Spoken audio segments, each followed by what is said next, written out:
Okay, welcome back everybody to a slightly delayed round 3 of IMSA Series 6 due to some issues with the session going live, but we are now back up and running for round 3 of IMSA Series 6 here at Interlagos today. Quite a high chance of rain, I think 100% as we get into qualifying in the race. It's fairly dry out there at the moment for the drivers, so that'll be something that they're all thinking about. Dry conditions, but going into what is probably going to be a slightly wet qualifying and a definitely wet race. I'm joined by Simon today once again. Nice to have you with us. What are you looking forward to in today's race? Always nice to be here. I am looking forward to see these cars slip sliding all over the place. Interlagos is a track where you definitely want a loose car just to get it through the infield. But then you have the center S's, you have turn 4, you have turn 12, corners where you need to be able to get the power down, and with these cars being as loose as you probably want them, it's going to end up in probably cars going a bit wider than you probably want them to. Just a note on the weather, as you mentioned, currently in sim time it is 25 past 1 in the afternoon. Cloud cover definitely moving in on the radar, We're due 100% precipitation, easy for me to say, in about 30 minutes in sometimes, so just as qualifying ends. But there's a good chance we might get a few spots of rain for the GTPs as they come out. Obviously, here in the IMSA, we have split qualifying sessions, so we have the GT3s on track first 14 minutes, then we'll send them back into the pit lane and let the GTPs have a go at it.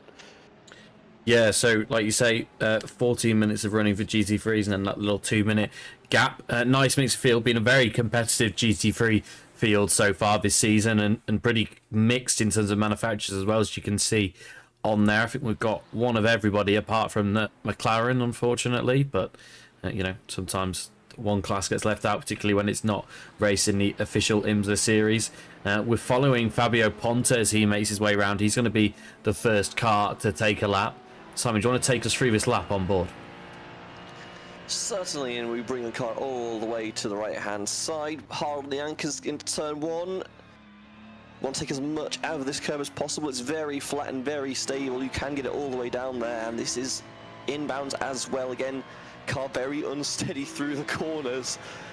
Make sure you can get it pivoted. Hard run now into turn four. Pick your brake marker.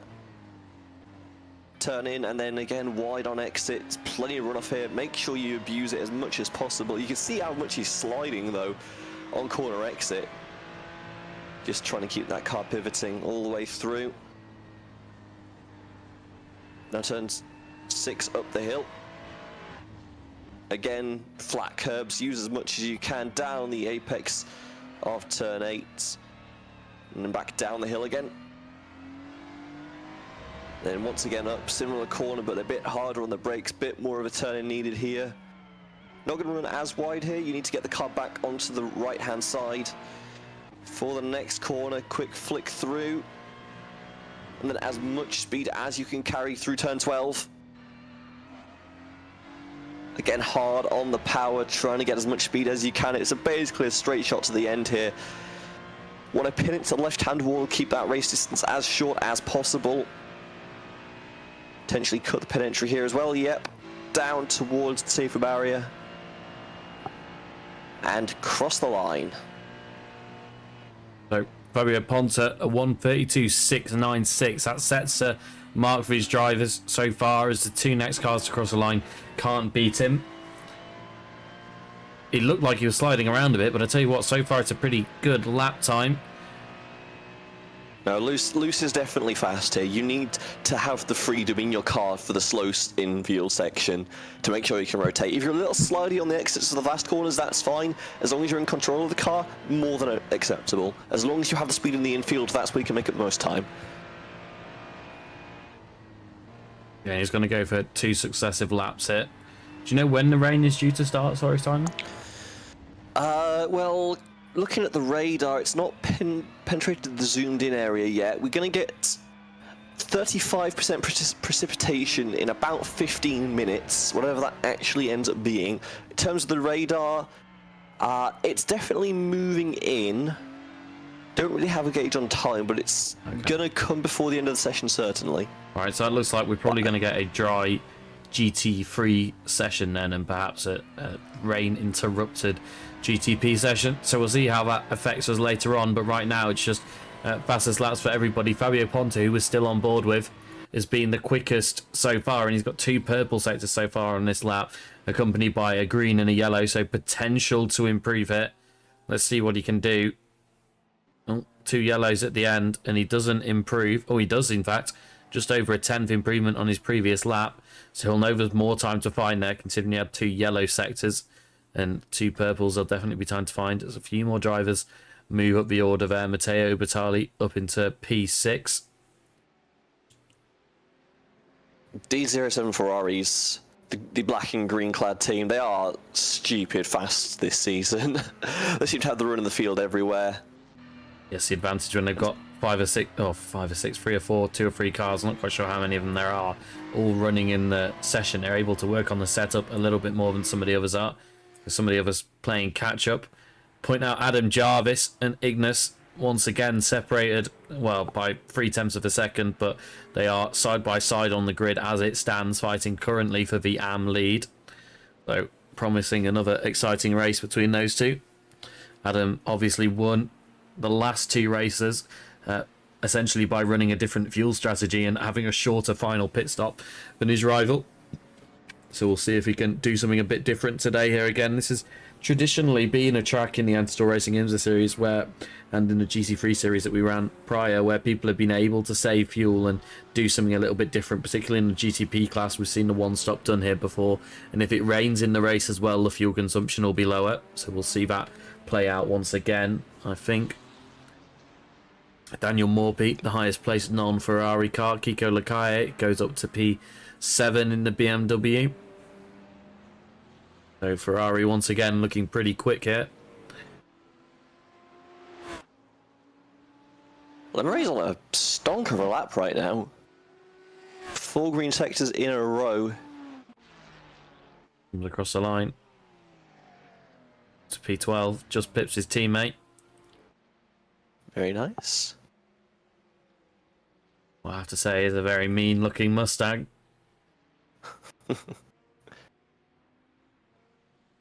Daniel Mascioni on for an improvement here. 1 yellow sector followed by 3 greens. So there's time to be found here. Not much to do from this point on. Like you said, when we followed Fabio Ponta on that lap, just keep it as far to the left as you can. Cut the line. Yeah, but he drifts out wide there. Obviously, you can keep your foot down, but you're going to increase distance doing that. And in a situation where you're pretty much pinned anyway, you will get improved to P4. Not much margin on this side, so I think he got away with it for now. But certainly a good showing for the Porsche driver. Daniel Morphy in the BMW looking to improve up a little bit more.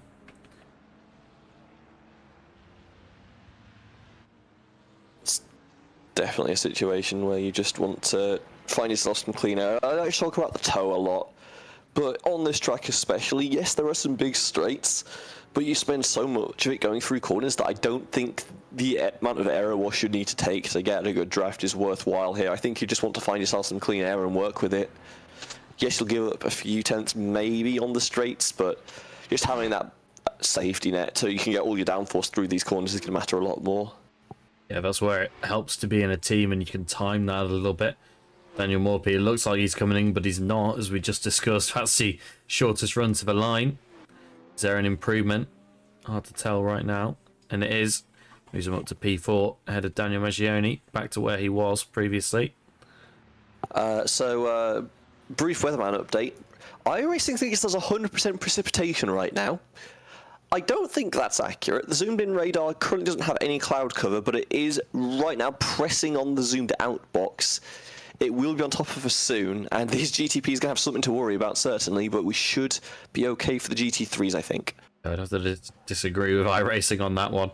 iRace Control is showing a 0.5% coverage of rain, so that's not 50%, that's 0.5%. So I don't think these drivers need to worry right now. I do have something to say about iRacing's wind prediction as well. I remember in the Sebring 12 hours when I was a crew chief for Hubtrunners Racing, the winds just constantly changed direction, but the prediction was always, yeah, it's going to come from the south. Never had any clue what was going on with the wind, and I hated it the entire time. Every single lap, the flags were pointing in a different direction. We had no idea what was going on. That's not ideal, is it? Endurance race when you're trying to predict what your next 2 or 3 stints are going to be like. No. Drivers struggling to improve out there at the moment. Adam Jarvis is on for potentially an improvement, which he needs. Ignis is a couple of spots ahead of him at the moment. AJ Marston, the pro driver, separates them. Adam won't want any cars in between them when it comes to the start of the session. A yellow and 2 greens. What's the final sector going to be? That's going to decide if it's an improvement or not. I believe that is an improvement. It is, but not a position improvement. So secure. Usually gets back out there though. It's like, okay, I've burned the tires up here. Just need to reset. Go next. This is a very tire demanding track as well. You are like, you're on those rears so much throughout the entire track that you are just going to cook them to pieces if you're pushing as hard as you need to make lap time. That, yeah, it's not surprising you just want to take them as quickly as possible. Just pull over to the side. You've got plenty of room to do so safely. Take the reset, get back on track. send it. You've got just over 3 minutes to try and get a better lap time in. Plenty of time. Awesome's potentially on for an improvement here as he crosses the line. Oh, very nice. Moves up to P2. Oh, hello. That looked like rain on the broadcast there. Just keep our eye out. Showing 1% now on my my predictor. I just saw a few blue streaks on the camera and like, wait a second. Nori improves up to P13. Are we going to see drivers struggling to improve? Now we're seeing a couple of droplets coming down. Ignis, a purple sector. So the AM driver showing that, well, he's pretty quick and might be getting moved up to Pro by Race Control, who are going to review the AM and Pro split after the 2-week break.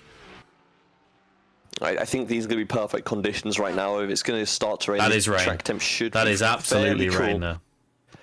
It's not showing on my radar. That's bizarre. It's a very, very light sprinkling, isn't it? I think. We'll see. That helps the track temperatures come down a bit. That's going to help just overall grip in the car. And it's going to mean you can get some better lap times, but you have to be willing to push right now. And you don't have a lot of time left. Ignis improves up to P6. Davide Favaro now up to P5. That pushes Ignis down to P7, who now has over, well, just around half a second of advantage over his rival Adam Jarvis. So that'll be a good boost to his confidence going into the rest of this session. The track temperature has come down quite drastically. We were running at about 29 degrees a couple of minutes ago. We're now seeing it at around 25 degrees. Rain now showing at 1.1% coverage. So again, like you say, not showing on the zoomed in radar. There we go. It is coming. So this is the chance now for these drivers to take advantage before it really comes down of the cooled track temperature.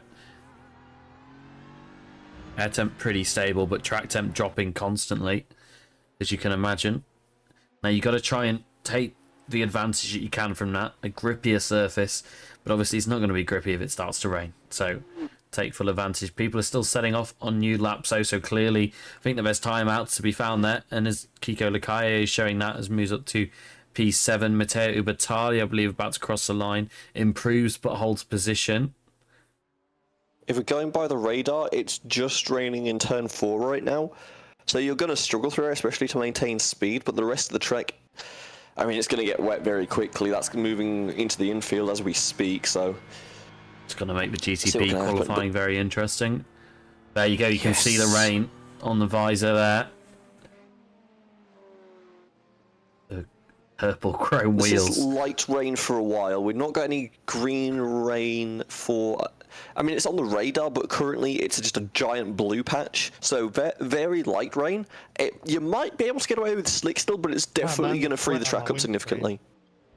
Tell you what, Charlie Lord saying it's raining on the radio there, but we're still seeing a lot of green times, including from Charlie, who's got 3 greens and a yellow so far this lap. That yellow is in Sector 2, where the rain is coming down a little bit more. Fabio Ponta, who we're following now, has gone purple in Sector 1 and then yellow in Sector 2. That's GT3 checkered flag, so everybody that crosses the line now will be their final time. Charlie Lord, only 19th place. That'll be disappointing for him, but means progress can be made in the race. He'll be looking to see what he can do to move forwards. The rain really coming down now. I think we're going to struggle to see improvements. Yeah, if I'm these GTP drivers, I'm bolting on some slicks. I'm going out there, and I am praying to God I can get this flying lap in as hard and fast as I can before this track really starts to deteriorate. I think it's light enough where you can get away with you properly heat up the slicks that you'll be faster on them, but it's not going to be comfortable. But you need to do it, because otherwise all the speed's going to go away from this track. The GTP's in the pit lane already, getting ready to go and queue up at the end of the pit lane, as we often see them do. That's not an ideal camera. It is very pretty, though. I believe we've got one GTP rolling forwards in the pit lane. There's definitely one of them rolling. Alejandro Vargas knows what he's doing. Queuing. He's going to queue for that green flag. We're going to get that green flag in about 45 seconds. Fabio Ponta will be your pole sitter in GT3. He did improve on that last lap, taking advantage of the lower track temperatures, even though the rain slowed him a little bit. He put 2 tenths, he cleared himself 2 tenths of P2, but no position gained, obviously, so he'll start on pole position. Highest place AM drive is going to be Ignis, and he managed to get 3 pro drivers between himself and his rivals. We can see the cars starting to queue up in the pit lane now. The two teammates occupy the front two slots. The Porsche there. The 9. Important to note, I believe everybody coming out right now is on slicks. That is a very unfortunate bit of parking going on in the background there. I see tyre compound there, everyone on dry as they all slot out the pit lane. And we often see a slightly more aggressive warm-up lap from the GTPs trying to get that tyre temperature in. I think we're going to see something even more aggressive this time. Not for the tyre temperature, to try and beat the rain. No, yeah, you just need to push like hell right now. Like, every second you're on track is another second the rain is falling, the grip goes away. You can get heat by just pushing like hell. Push like hell. Vargas definitely got the jump on everyone though, and I really think he's in the prime position right now. He has lead the pack, he's giving everybody behind the dirty air, clean track in front of him, and he's going to be having the driest track as dry as it's ever going to be. So we can make use of it. Yeah, so advantage goes away of the drivers who were at the front of that queue, and Vargas was definitely at the front of that queue. We saw him sat there for probably around a minute waiting to get out. There's a spinner in the background there. I believe that's Jan Volmers. A lot of spray coming off the back of this car now. Again, everyone here is on slicks. This is not going to be a pleasant run for anybody, but this is the fastest strategy, I believe. And when you just need one lap, you just got to pray. Let's go on board and watch how loose he is. Cutting that tight line. Now breaking into turn 1. It's going to be really sketchy here. Can he make it work? And no, he's already deep. And that's going to be the difficult challenge through here. Be as quick as you can. But you're going to have to be very slow. And we can see how loose it is through turn 2 and turn 3. He's got a car right behind him now. I think that's his teammate. It is his teammate, Quinton Verdonk, purple in sector 1. Yeah, Sergio Sanchez Cachafero chasing him through this section now, getting all of this wash on this slick track. This is going to be really unfortunate for these drivers. Albert Preem is purple in sector 1 and sector 2. He was later to join that queue, but wasn't too far back, taking advantage perhaps of a little bit more tyre temperature from not being sat stationary for as long. Quinton Verdonk is pretty impressive so far as well. But yeah, the first sector for these two drivers, Vargas and his teammate Sanchez, not massively impressive. So these two are going to struggle. I think they may be queued for a little bit too long, or maybe just didn't have as much foresight as the others did. The others could see the mistakes perhaps a bit more in advance. Vargas, sorry, he's going to cross the line. Sanchez beats it by a second, and Quinton Verdonk beats out by half a second. Albert Preem is going to go to the top, I believe, and he does. A 1:23.4, that's your current pole position time. I tell you what, you know it's wet because they're only about 6 seconds, 6 to 10 seconds quicker than what the GC3s were doing. That's how you know it's wet. And they're going to carry on going. They are improving on this second lap, so the track still coming to them in terms of perhaps tyre temperature more than track condition, because the rain is just getting heavier and heavier, it looks like. I think you can maybe get away with this lap, but honestly, once you're done here, just park the car. There is no way you're going to go any faster given these conditions. But if you've got the heat in the tyres and the track's not too bad, they're obviously putting greens out right now. I think they can get away with it. Yeah, I think what we are going to see is perhaps these guys come in and bolt on a set of fresh, dry tyres and see where the track is grippiest and what's the best line to take. Because, like we said, practice was dry, and it's got to not stop raining now until the checkered flag, it seems. So you might as well get as much experience in these conditions as you can. That's a disadvantage for a GT3 drivers. They won't have seen any wet running in the official session. I believe there was some in the unofficial practice session that was hosted. But on board with Sanchez, who parks it there. I think that's qualifying over for him. Yeah, lots of yellow sectors rolling in. This is Jan Volmers looking to improve, but it's yellow, yellow, yellow, green so far. Sanchez improves up to P2. And Volmers carries on for another lap, but no, Oh, that didn't last very long. And that's it. I mean, yeah, at that point, like, you're on the slick tyre in a very wet track. I can understand going a bit too deep on the brakes there, but once you got the lap in, you don't bin the car completely, it's fine. Just get off the track. I think we're going to see these guys carry on. I am surprised to see drivers exit the pit lane here. I don't see how you can make lap time. But I commend them for trying. I just don't think it's a worthwhile effort. I think maybe not potentially looking for lap time and maybe just looking for a bit of experience in these conditions. Because like you say, they're all on slicks though, and this track is going to continue to rain as we prepare to grid up. I think it's definitely going to be wet conditions by the time we actually start racing.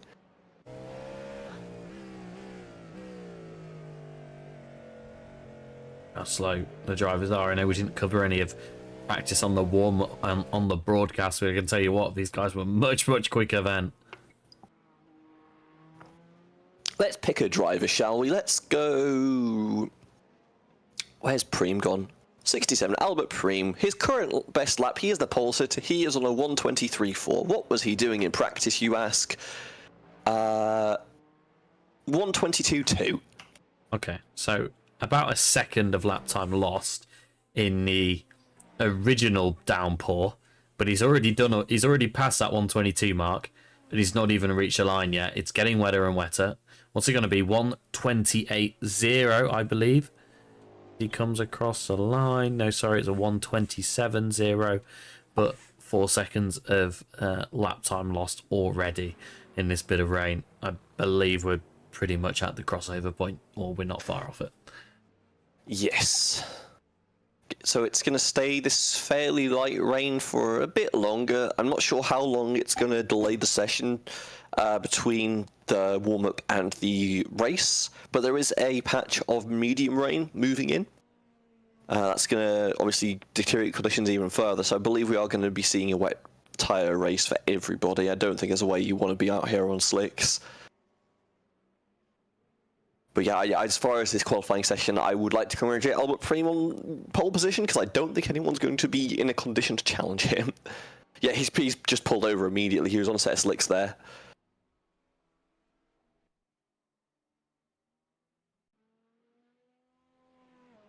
Albert Preem now on the wets, pulling out of the pit lane. I don't mind this. Get some practice running in. You've got how long is the session? 6 minutes. Just turn a few laps, see what the track's like. See where the rubber inline is, because you really don't want to be on that.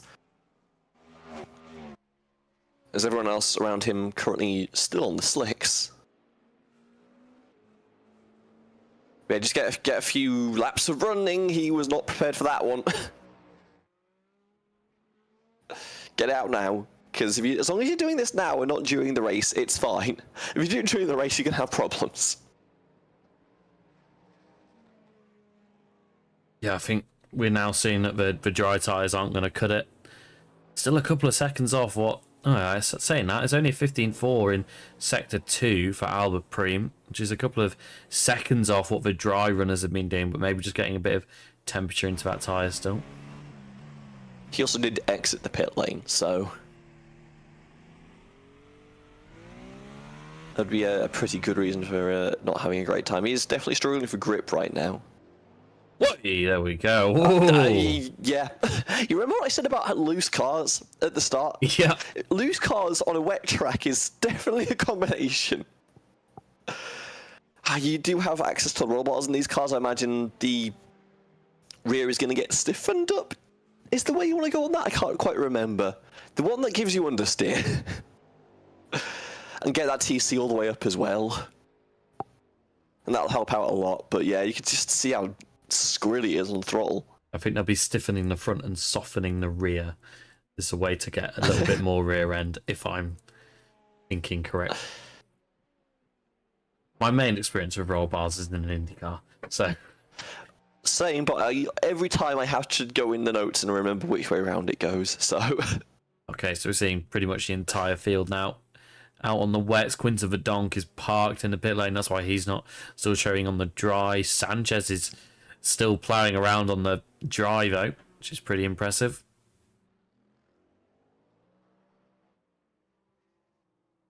Much closer to what you'd expect this time around from Albert Preem on the wet, but still looks like actually in these conditions that the dry tyre might be slightly better. Only marginally, but again, we've got all this rain still to come. And this is got the problem of no grip anywhere. He's got no grip on turning, so he's overshooting the corner, and he's got no grip when he puts his foot down. It's just a really awkward position to be in. Oh, that's a car pulling back on the track behind.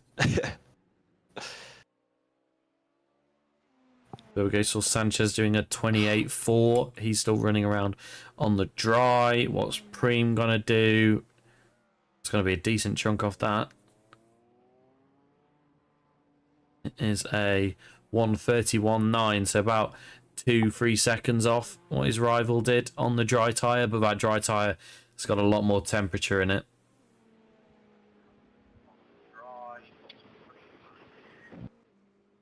Very excellent use of the microphone there by Mohammed Kulmboy. I'm really glad we got that. Yeah, I'd like to hope that that was a mistake or just a very, very poor microphone. Yeah, running around, not getting much now. The drivers will be learning a little bit about the different tyre and how it's behaving. And I think it's also worth pointing out the dry may still be marginally quicker, but it looks like actually Sanchez this time round was about 2 tenths off of what Preem did in Sector 2. But the wet's going to be much more consistent and give us a lot more grip. The dry might be faster now. If it builds slower, you want to make sure you have access to you know where the lines are, you know where the rubbered in lines are, you know where you can safely put the car without losing it. So we have a replay here. Never mind, different replay instead. That is carrying a little bit too much speed into turn 1 there. That is, I think we're going to be seeing that a little bit in this upcoming race. Yeah, so 2 minutes to go. That's Albert Preem practicing the pit entry. That's going to be a bit different in these rainy conditions. A lot less grip. We talked about drivers struggling into turn 1, but it's probably quite a smart move to be practicing that entry into the pit lane as well. Yeah, as bad as that turn 1 is, you're going to get like a 1x and you're going to get a slowdown penalty. If you speed in pit lane, it's something like a 20-second hold. It is not pleasant. So yeah, just make sure you have a rough idea of how much your car is going to slow down. But the problem is, like, that's going to change as well, because we're going to get more rain build-up. That's going to really move the brake marker back, and you're going to have no idea how far it is until you come to that pit road and you have to put your foot down on that left pedal and hope for the best. Yeah, it's going to be really interesting to watch a GT3 start as well, with everybody getting their first taste of the wet tyres. We were joking before this race started about we might need a safety car if there's a pile-up in turn 1. And I'm hoping for the conditions it doesn't happen. But if it was going to happen, this is how it would happen, isn't it? Yeah, absolutely. This is what would cause it if it was going to happen. 7 cars on conditions that they are not going to be massively familiar, because then this track is going to develop over the next 5 minutes as we go through the warm-up procedure. Yeah, they're going to be struggling to figure out where the brake marker is. I think someone might end up doing something a little bit silly, and I'm just hoping we can all get through it unscathed.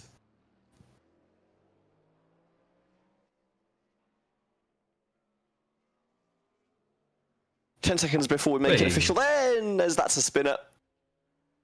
Well, pushing the limits, finding a grip. This is the advantage that the GTP drivers have that the GT3s won't. Like you say, checkered flag has now fallen. So just a reminder to all of our viewers that the warm-up timer will say 15 minutes. It is not 15 minutes, it is 5 minutes. It's going to be manually advanced by race control. So yeah, like after the first 6 minutes, that was mostly a procession or a practice session, wasn't it? Yeah, practice session with 8 cars on the track as well is a difficult thing to cover. Looks like the fans are enjoying it in the grandstand zone. Not phased by the rain. They are JPEGs. They don't need umbrellas. Yes. Hopefully iRacing's looking at adding that. It's always great in the remember in the F1 game back in the day, you could always tell if you needed inters yet because people started to put up their umbrellas when you needed the inters.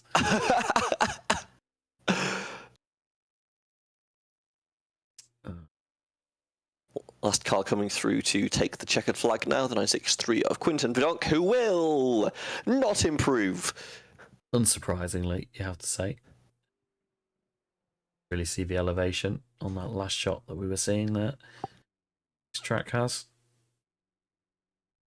It is a real roller coaster of a track. You go so far down turns, the S section, and then it's all the way back up the hill through 5 through 8, and then down again, and then back up again, and then back down again, and then all the way back up again. It is... They really used elevation when they built this track, and I really appreciate it. Much more exciting than watching a race on a more flat, should we say, modern F1 circuit that they like to go to. Right, so that's all drivers off for track. Unfortunately, the session is running to the clock, which is going to run out now. That should be session over. Well, saying that, it's now going to click on for another 4 seconds because do strange things. There we go. So we're going to go into the warm-up now, but we're going to take you through the grid, I hope. Or we're not going to get that graphic. Okay, in that case, we're going to take you through the results page for GT3 qualifying. Simon, do you want to run us through this? Yep, and Fabio Ponta will lead the session for 07 Racing. Trackside Esports Vincent Awesomes will come home second, and then another 07 entry with Luigi Nespolino, coming home in, well, starting in third. He is yet to come home. Daniel Morphy will come home, start the race in fourth, but I say coming home, like, this is the results page, but not quite there. 5 minutes of warm-up. The session will roll over in 5 minutes. Thank you, Race Control. Davide Favaro will start in fifth, ahead of Daniel Maggioni. Kiko Lassalle and Ignas Vincerevskis will be your fourth row on the grid, ahead of AJ Marston and Matteo Ubertali.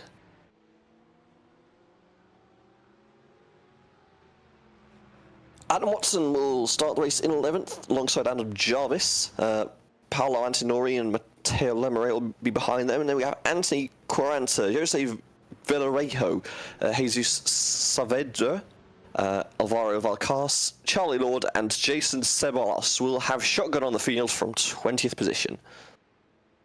And then I'll run you through our slightly shorter GTP field. Albert Preem is on pole position, as we saw decided in those first 2 laps that all of the drivers got in that session. Then Sergio Sanchez came home in P2, Quinton Verdonk in P3, Daniel Reneke P4, Christoph Steiler in P5, Jan Volmers P6, Alejandro Vargas P7, and Mohamed Calambo a little bit further down the timing sheet, but it doesn't really matter because he'll start in 8th place.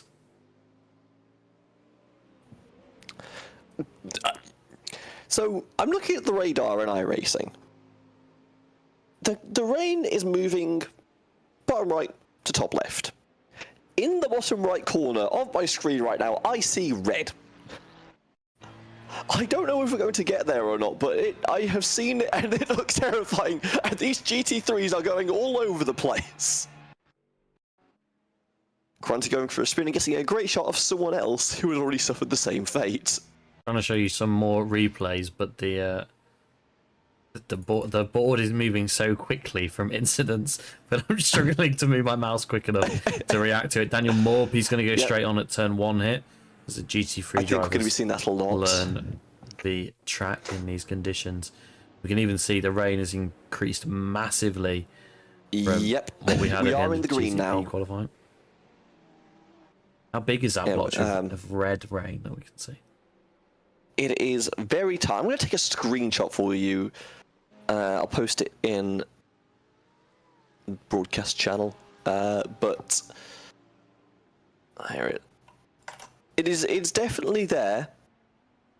It's definitely enlarging, but the problem is I don't have an eye in for how long it's going to take to get there. But it looks absolutely terrifying. I have seen red rain. It is not pleasant.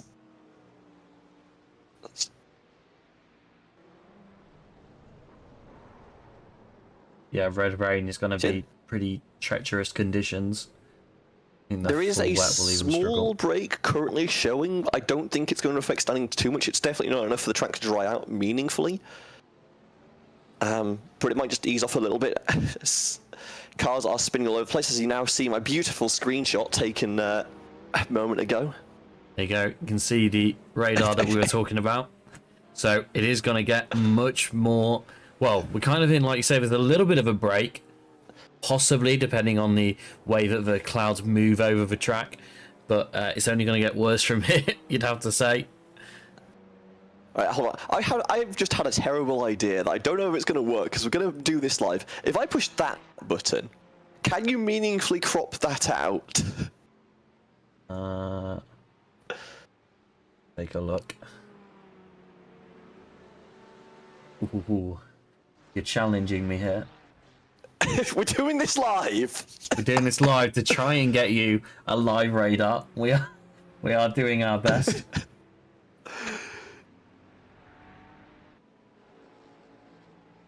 Unfortunately, we should have probably thought about this sooner, because warp is going to end in 10 seconds.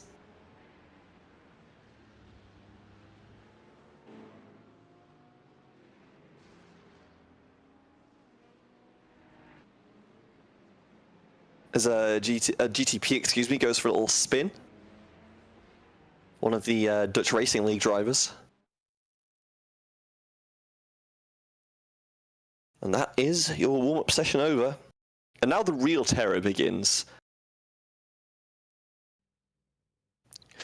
Oh, thank Lord. Okay. So, with that time skip, we've moved on a bit.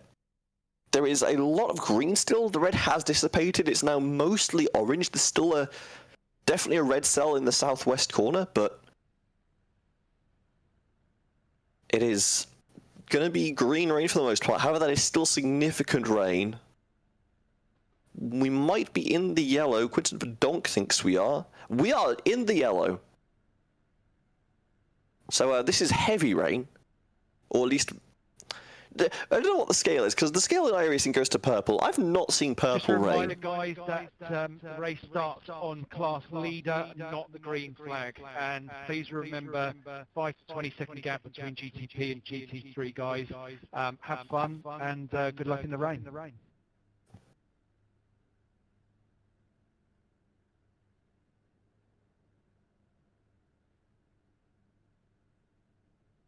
Image off the screen for now. We see if we can try and get a more updated one for you as well. But the pace car is off. 8 GTPs lead 20 GT3s in a now thoroughly soaked Autodromo de Carlos pace. This is treacherous conditions if ever I've seen it. Albert Priam for the Dutch Racing League will lead them to the green flag. Whatever happens, there's a brief moment that looked like contact on the pace lap. A small touch under the slow speed, but it does not bode well.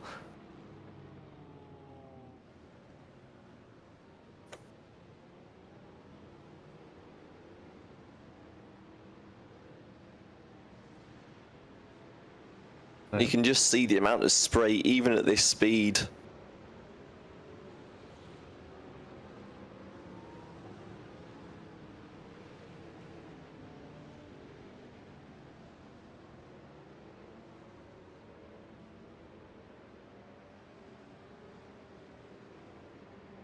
Preem will have control of the field. He'll march them up. The grid will form up behind him.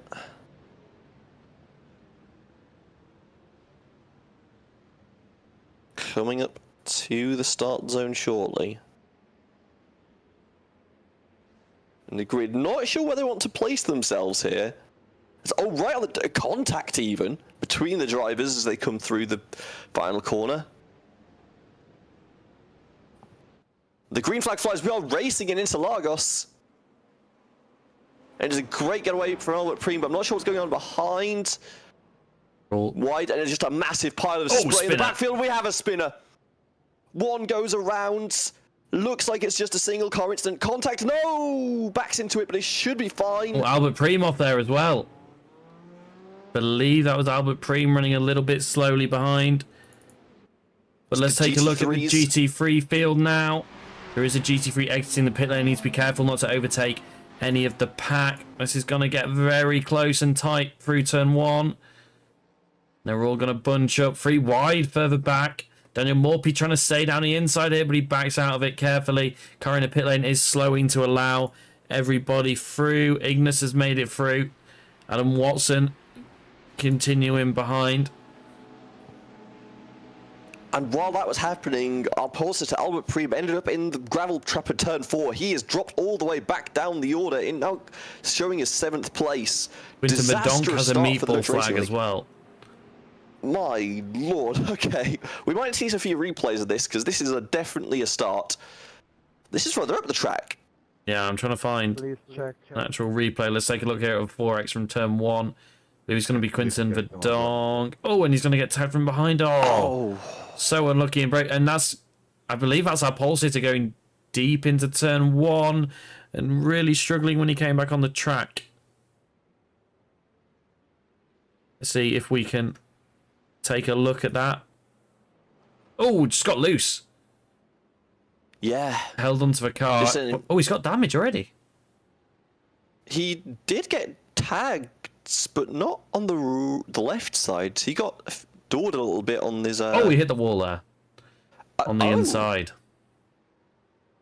So unlucky. That is bizarre. Just a really unfortunate start then for Albert Preem. Obviously, with that damage, it becomes so much harder to actually carry on. Matteo Batelli in the barrier hard has lost an entire rear end. Try and take a look. Here we go. What happened to the driver that was running about 10th overall in GT3? Oh, so unlucky. His teammate spinning in front. Oh, and then he gets tagged by Matteo. Oh. A little bit of net cut, a little bit of moving over from the car behind, but that just sends him into the rear, and that entire rear end has just been deleted. Very unfortunate contact, and Quarantro has pulled over as well. He stopped the car. Take a look at what happened to Colombo. Already damaged here. Is he just going to lose it through this relatively high-speed corner? No. The braking, perhaps? Oh. Just loses the rear. Good parking. Good parking. I'll give him credit. Here for Daniel Reneke, who's already lost a rear end here. And he's going to lose it surely because he's got no rear wing. Oh, he's spinning out. He's spinning out. Yeah, that was always going to happen. Take a look at what happened to Alvaro as well. Good shot here. He's just off the track. Oh, tell you what. As all things go, that's not that bad, unless something else is going to happen into the braking zone. I think we're not done yet. Oh, loose behind. Oh, and he's just... Oh. Oh, had to avoid. Oh. Nearly contact on the rejoin. I believe Race Control are looking at some of the rejoins. This is what happened to Paolo Antonori. On the frame rate is gone. And so is the GT3. So all of this will be under investigation by Race Control.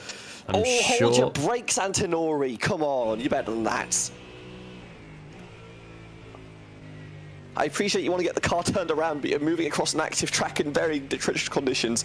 Don't be a hazard to other drivers as well, please. What happened to Anthony, who's already running with damage from a couple of previous incidents?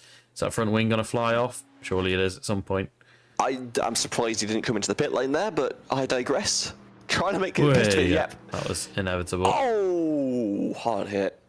Charlie Lord has had an incident as well. Take a look at that. We're not going to get to any live footage. It's just going to be. We're trying to be as quick as possible. Through. Tell you what, has he gotten away with it? Wait, there we go. Loose rear end. He made a good start. Incident, as long as he, if he didn't tag anyone, that's probably fine. See what happened to Matteo as well. AJ had an incident right after this as well, so I believe that's going to be these two coming together somehow, and that's Matteo losing it, and then AJ getting tagged as Matteo tries to regain control of the car. That's a weird one. My sincere condolences to Amy and Steve, who are currently in the steward's room, who have to deal with all of this. Sanchez I feel has like had an we're going to instant be as there a long time well. tonight.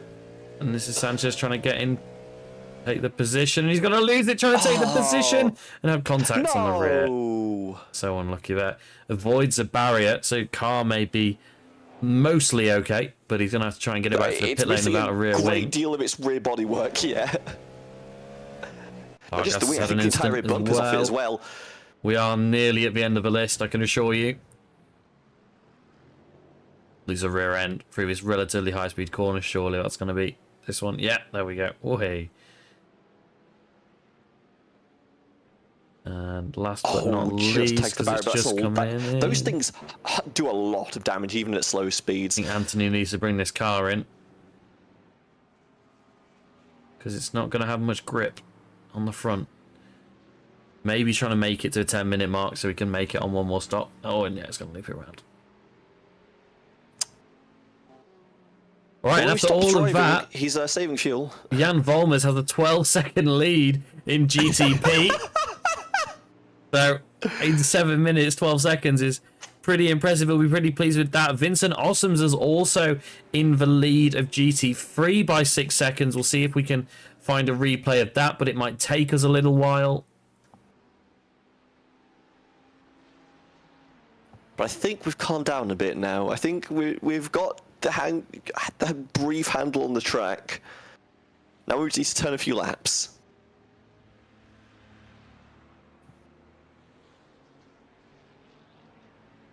Fabio Ponta kind of a little bit ahead of his teammate while everyone else is sort of packed up nicely behind.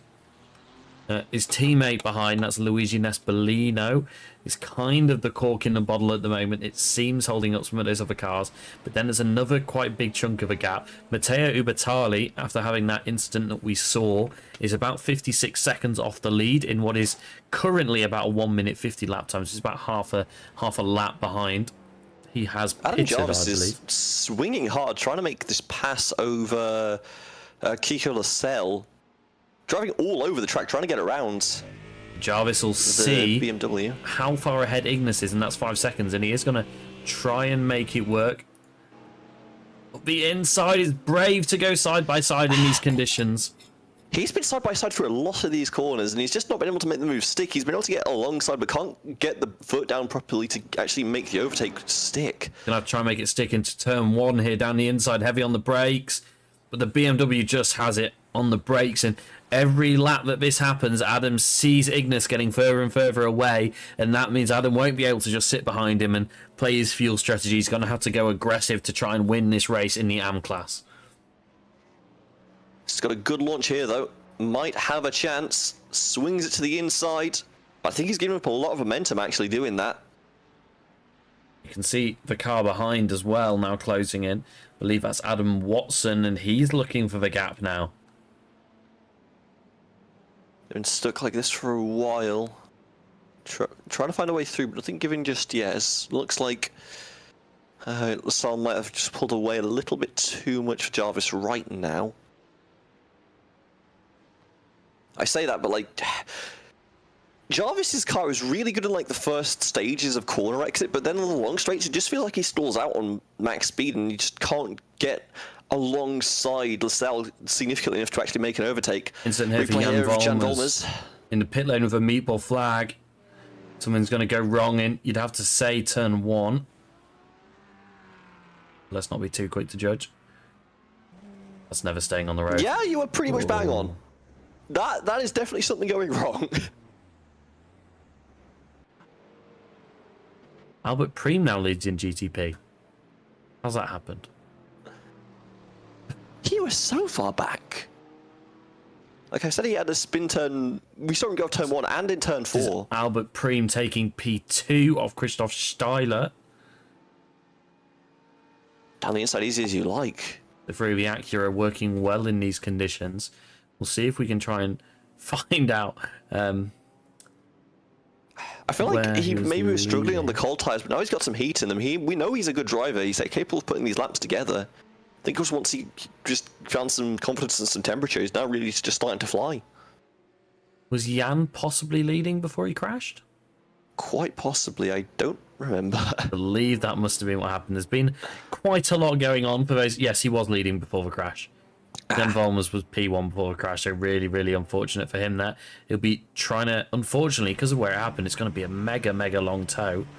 But he will be able to fast repair the car once that tow is done. Adam Watson still looking to get the move done on Adam Jarvis and try and catch up with some of the pro cars ahead.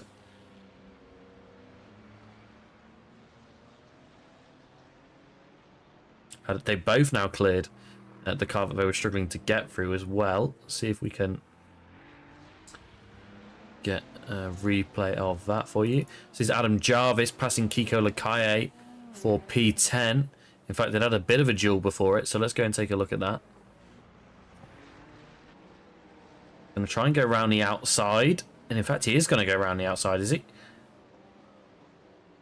Whoa, mega move. Oh, very nicely done. I was saying how good he is in that first stage of acceleration at the corner, and you just get that speed advantage by going around the outside to be able to stick it like that. That is perfectly done there by Jarvis. Really nice move. Fabio Ponce has now fallen behind his teammate as well, a little bit further up the order.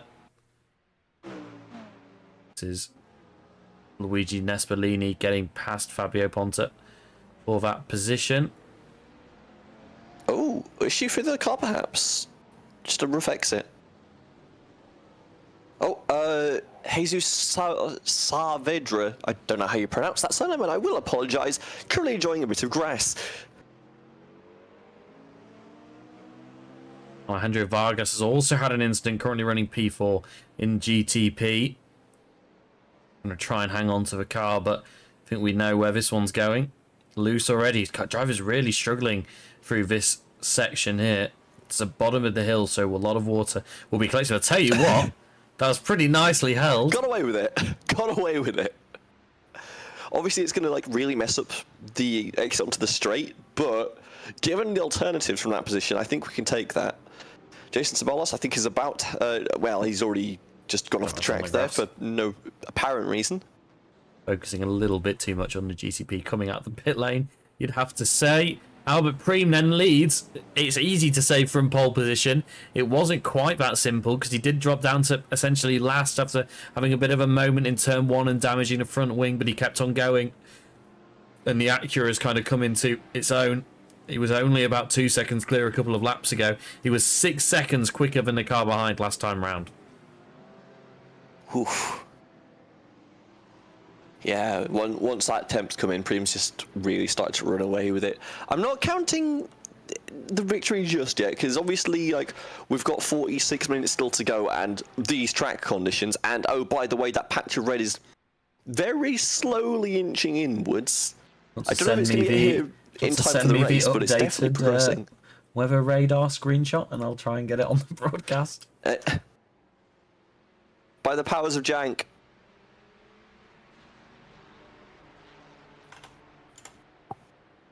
So Ignis now with a nearly an 8-second lead over Adam Jarvis. It's going to try, and they've got 30-second lead over the rest of the pack, don't forget. But Ignis is running a net P5 as it stands. He's on for a really good result here. And I tell you what, he's hassling Daniel Morphy to try and move up into P4. And just up the road from him is Fabio Ponta. So he's trying to make a move for a net podium here. I will say, I don't think this is the kind of race where your pace is going to determine when you finish. I think it's merely a case of, can you put up reasonable competitive lap times while keeping the car pointed forwards? We've seen a lot of cards go off already. Is your most just a case updated of making sure you're not one of them. radar that you can see there in the bottom right. So, And weather moving northwesterly. oh, contact there. Daniel Morphy had a moment. What happened there? Vincherevsky's, that would have been very easy to not get on the brakes properly and spin the GT3 in front of him. Does get the braking pretty much bang on and does keep them alive, but it looked very spooky for a second. Their car just driving through the blue like there's nothing going on. Car number 7 has been black flagged. He's reached 18 instant points already, and we're only 15 minutes into the race. It's going to be a long race for him if he can't improve that. I think he's had quite a few Vargas from spins. P4 GTP. That is a rough one. Yeah, P4, I mean, that drive-through, he should still stay in P4. He's got a minute 25 lead, a minute 26 lead over the car behind. And I tell you what, Sergio Sanchez is about 6 seconds off the back. Let's, in fact, switch you to the gaps rather than the intervals. Apologies. There we go. And now we've got both. Lovely. We've got gaps twice. We'll leave tyre compound on. I don't think we really need it, but we'll leave it on for now. So... Oh, Davide Favara's got a decent chunk taken out of his front bumper at some point. Still attached, but it's very dinged in. We can... It's probably from an earlier incident. Davide Favara dropping down the order a little bit as well. Oh, he is as well. Just got passed by Paolo Antinori. This is where it looks like he gained his damage. Cars in a row, and there he goes. No. So...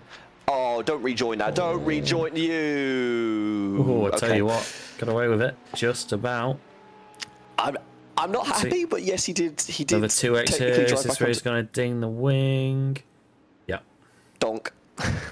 That'll do it. He's in the pit lane now for his first stop of the race. Yeah, get that front bumper repaired. Get. You really do not want tyres here. You want the temperature here more than you want the wear, I think. But.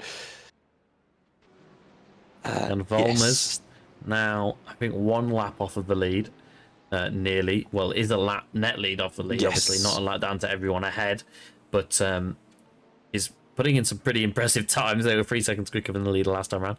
My point with Sanchez was he is running P3 at the moment, and, you know, unfortunately, that is a big chunk off the lead.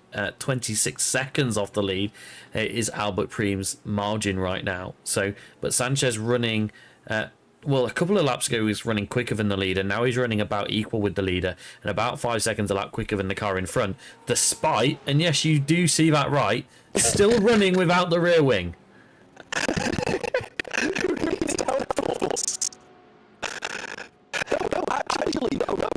Actually helping him because he's thinking how these cars are probably going to. I know, but the wing would probably build more understay, wouldn't it? Never mind.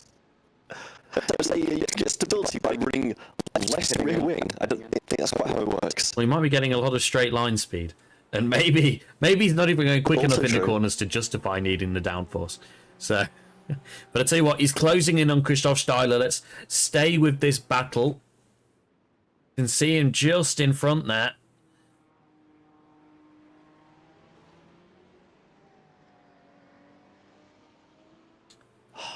This is so treacherous. Last time around 4 seconds quicker. He's now 1.2 seconds back. I think we're going to see a move this lap. I could be wrong, but all of the numbers point to it. If we don't see it this time around, we're going to see it next time around. Daniel Morpy's just gone off track, but he has managed to stay ahead of Ignas Vincerevski's in that position, in that battle for 4th overall. Adam Jarvis has lost position to Adam Watson. He's now about 5 seconds off the back of Ignas, but still closing in slightly. Jan Volmer's still setting purple sectors. The leader did a 1:41.4 last time round, and Volmers did a 1:39.3 with a purple sector 1. It just looks so unstable. You saw the massive wobble Sanchez had through the corner there, just trying to get his foot back on the throttle. He's obviously gaining quite a lot. And now he's still with the visibility of being stuck behind this car with this massive plume of spray being thrown up in front of him every single time he comes to a corner. This is definitely not pleasant conditions to be driving in right now. Yeah, we'll see if we can find out what sort of top speed he's running. Oh, I think he went around there, surely. He looked so sideways through that corner. How did he keep that thing pointed forwards? He's a better driver than me. I'll tell you that one for free. Vargas has had an incident from P4. He is driving again. Let's take a quick look before we return live to this battle. The teammate of the driver currently chasing down for P2 in the race. And is that all it's going to be? Obviously had the penalty earlier as well. Not a great day for Vargas then. Oh, finds the puddle and the car just shoots right. You can see the puddle being formed on the inside there of that corner. You want to avoid that, as we can see most drivers not. You would normally be all over that curve, I believe, right? So you can see how people are having to adapt their lines, and you can see the puddles everywhere. Go back to live images of this battle for P2, and I tell you what, Christoph Steiler did pick up the pace last time round.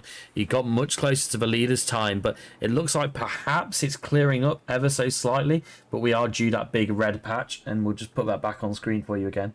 We are due that big red patch in, I believe, not so long, unless it's diverted, but it may be clearing up temporarily. We're in a patch of lighter rain. We're in a sort of like, I call it a sort of lime rain on the zoomed in radar right now. So definitely some slightly more favourable conditions, but definitely not amazing. Obviously, this rain is still building. And then we have this massive yellow patch to ease our way through. And then, will the red come by this race? Is the next question, because that is going to be terrible conditions to drive in. Will Pete getting harassed from behind by Ignas Vintrovsky still? Yeah, Adam Jarvis falling back a little bit now in that battle in GT3 AM, but we saw him come back last week from a gap of this sort of size. Daniel Morpete will be narrowing in on the car ahead, and he'll be looking for a way past now as Fabio Ponta has fallen off the back of his teammate a little bit, the pole sitter. But I tell you what, Vincent Ossoms has been absolutely mega so far this race. He's running about the same pace as the cars behind him now, but he's just been much more consistent, and that's allowed him to stretch out that 20-second lead. So nice for the leader right now, just constantly banging out these lap times, nothing to worry about. No chain of GT3s behind you, which means traffic can be much more predictable as to where and when they're going to dive you, so you can easily deal with that. You don't have to deal with the fact that if a GT3 comes past Morphy here, he has to figure out which side of the car behind it's coming from, whether he has to just his line as well. Being a solo car, so much nicer. One car past, done. Don't need to worry about it the rest of the way. So yeah, that gap I think is definitely going to extend for Awesomes right now. Then they have to be feeling very happy with how the race is going right now. Ooh, alternate lines to turn one, I think we can say there, and I'm not convinced that was always going to end smoothly for everybody, but they keep it pointing forwards for now.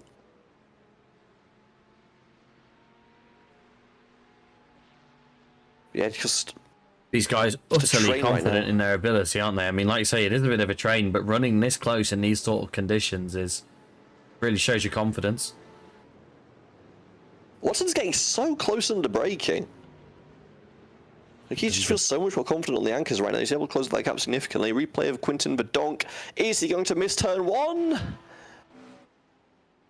believe he's going to have some sort of moment. This is the driver who was leading at one point. He's now back out on track, but about four laps off the lead. Tell you what, of all things that could have happened. Come back around on him. That's unfortunate. That's not the place that you want to be sat still, is it, though? The exit of turn two. Honestly, in these conditions, it's not the worst, because you probably want to move the line up away from the apex a little bit anyway, just to avoid that puddle there. But I agree, it's definitely not where you want to be in general. Jason Cabello making his debut in Jens Door Racing Inter Series. I think unfortunately he's going to have an incident in turn one. Yep. It's the turn one drinking game. Take a drink every time someone misses turn got one, it and that stopped. is... I don't know what that is. I think it's like some tarp or something that's just covering the grass there, and you just have no grip on it, so that car just slides forever. Quinton Front Verdonk bumper into looks the to have had a barrier second there. incident as well, and he's got another meatball flag. Gonna be turn one again. Oh, is it the turn one drinking game? Take a drink. I think the game should be, How about it? was it on the entry or was it on the exit? Because you always know it's going to be turn one, it seems. The battle for P2 in GTP has calmed down a little bit now. Oh, but this weather is definitely getting worse. We're moving into the amber territory. Pushing towards orange. Fabio Ponta having to defend here against Adam Watson, who's going to make a move. Is he into turn 4? No. But again, so close under the braking. But once you get to the apex, you have nowhere to go. You just have to let off the throttle a bit and just let the gap re-establish itself slightly, which is really unfortunate for the Chevy driver. This is how No way Sanchez, through right now. This is how Sergio Sanchez got past Christoph Steiler for position. And I tell you what, it was pretty easy, that. Not sure what's going on there. That was a definite, massive difference. Unless that rear wing difference is that massive.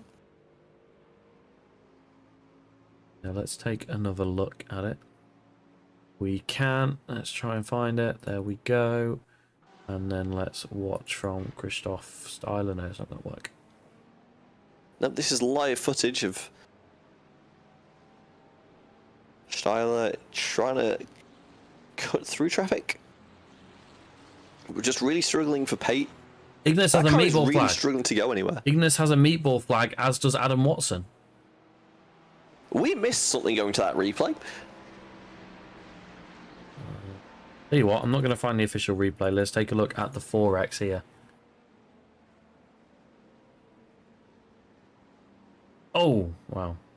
That was a weird hit. Mid-corn like that. But then how's Both cars Ignis got jank the... across How like does that. Ignis have a meatball? Oh, no. Oh, really? That? Take a look. I think this... Wow, the meatball flag from that sort of contact is incredibly unfortunate. Must have bent one of the toe links. Yeah, that has to be a toe link. That is a full side in contact right where the wheelbase is. I can really imagine that the toe link's not liking that, and that is an instant meatball in these cars. Well, the good thing for Ignis is we've just reached a halfway mark.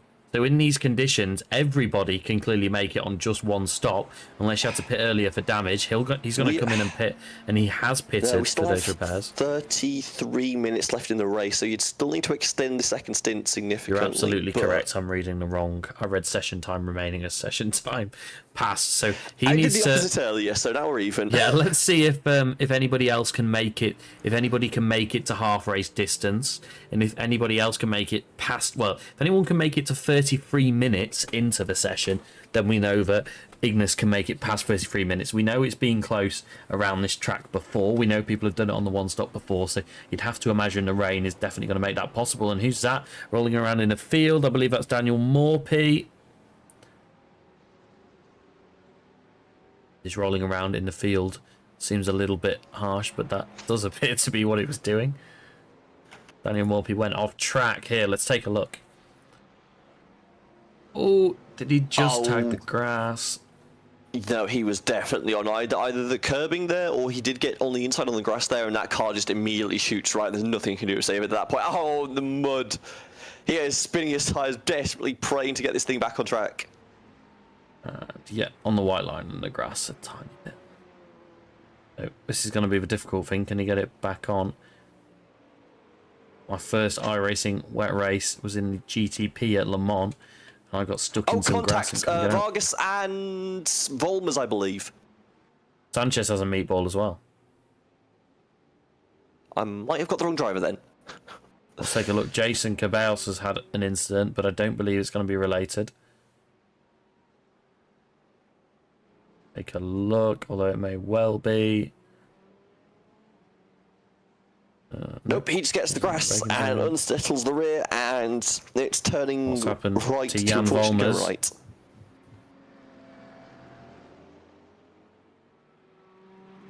And Vargas have had an incident, so it is going to be these two drivers. Oh, car in front goes around. There's no way you can stop in time there. Unfortunate for Volmers. And what happened to Sanchez to cause this meatball flag? We already has it here, I think. Take a look. This is the 2X that he had. Oh, lost a... yeah, that'll do it. Yep, that'd do it.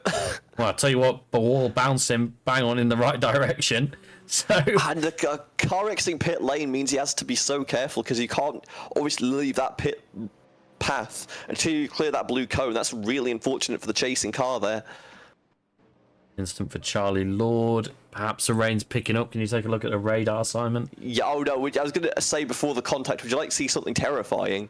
Absolutely, we would. Please insert the Jaws music in your head as you view this. Lord goes for a very nice spin. I'd give it a 7 for form there. There we go. Reaching the red. We're in the yellow. The red is coming. The rain is definitely picking up. Albert Preem has had an incident from the lead. Let's take a look. Oh, all in the puddle there. That's not what's going to cause Keeps it. it pointed forwards, though. See the marbles offline as well now. Getting more and more treacherous. He's maintained the lead, though, because I tell you what, he had nearly a minute of lead. That is a weird one. I think there must just be a puddle there. It did look like it. All things considered, shoots out from I think he'll underneath be him. pretty happy with the outcome of that, you'd have to say. Go back to live images. A lot of people in the pit lane now. This is half race distance. This is the part where, if you want to go half, now's the time to do it. I just run the fuel tank out, honestly. I think we are. If you've got the ability to go long, go for it. I think we're going to see quite a few people extend this as much as they can. It's definitely makeable in the one stop, and now it's just a case of when do you want to stop. I don't think there's an ideal strategy at this point. Just burn the fuel tank out.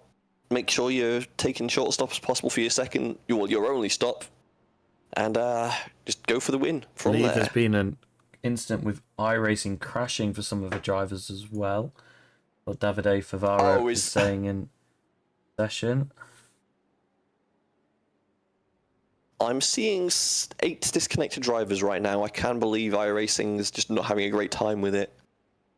Well, race control last time we had this happen added an extra drop round to the season, so we may see that introduced again, and probably the removal of rain for the rest of the session. But I tell you what, it's not going to stop what is a still pretty promising race.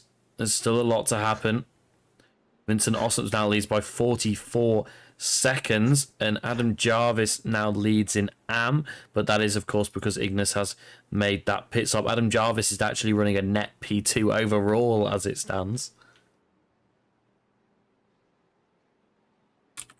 There's a lot of dramatic racing happening, but fortunately the leaders do seem to be pretty set in their ways. Prima has a good lead in GTP. Ossoms has the overall in GT3 Pro, and as you said, once Jarvis comes in for pit service, Futurowski's probably takes the AM lead back.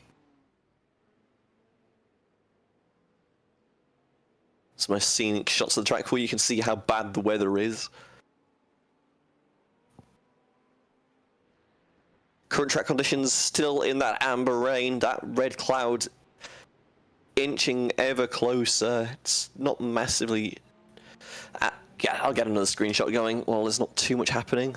33 minutes and a lot of drivers still running on that first stop, so that suggests to me that Vincereskis can make it to the end on this fuel stint.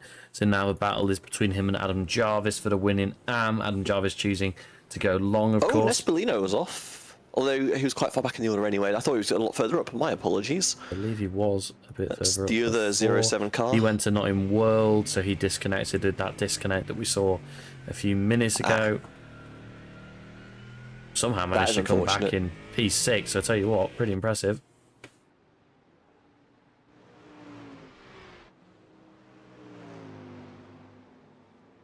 It does look good though, the rain, doesn't it? It does, and I tell you what, it does throw up some excitement. I know we've seen some pretty dominant leads for the leaders, but that's kind of because they've driven particularly well and just kept it on the road, kept it on the island.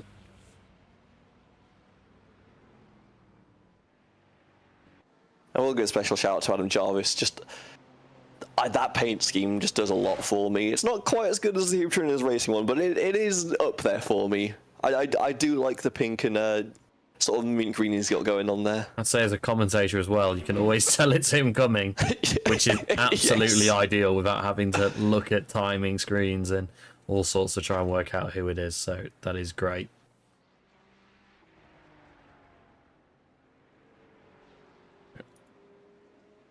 Adam Jarvis still continuing on. Vincent Ossoms has now pit from the lead. I believe that was only last lap. Yes, it was only last time round. So maintains the lead due to that big margin he had, and the fact that Adam Watson in P2 has now also pitted.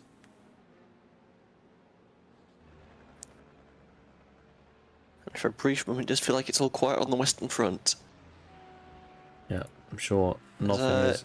Steeler looking fairly slow on track. He's been unlapped by a car. Don't know if he's just struggling with the track conditions as it stands currently, but...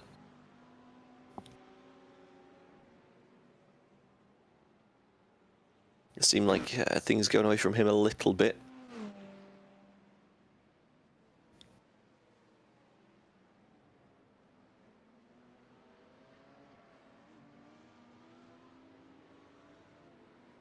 Antonori running P4 in AM, a fairly inconspicuous race. That's a Adam Watson has gone around. That's P3 overall in GT3.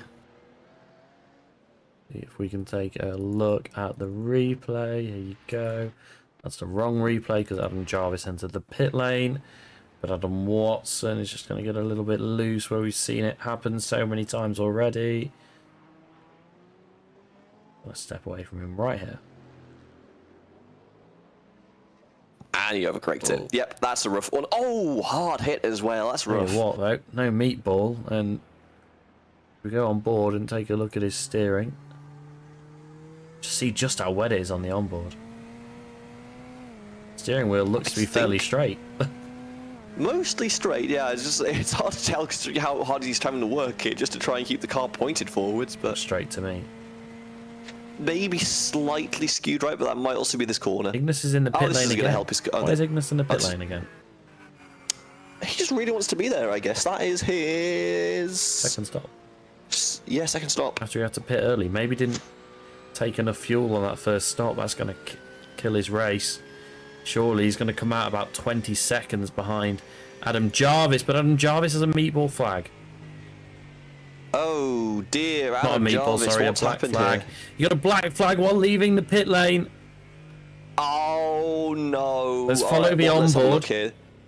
So I think he stayed within the speed limit. Is he going to cross the exit line before he's allowed to? Perhaps the visibility is going to be low for seeing that This line. looks inbounds to me right now.